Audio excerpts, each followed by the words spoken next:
Hola, em dic Sara Humphrey i vaig a quart d'ESO a l'Institut Cambrils. Avui us vinc a parlar de La perla, de l'autor John Steinbeck.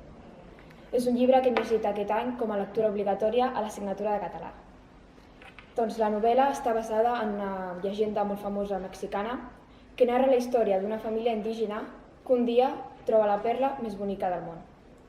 Per en Quino, el pare de la història, aquesta perla suposa l'oportunitat de poder sortir de la situació de pobresa en la que es troba i, sobretot, de poder oferir al seu fill, en Coyotito, una educació.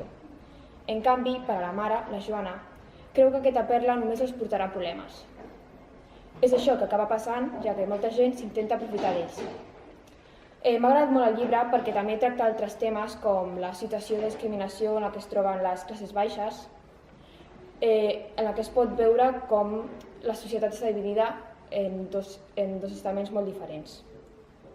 A més, també tracta del paper de les dones a la societat, que es troben a casa cuidant dels fills i no tenen ni una veu ni una opinió pública amb importància.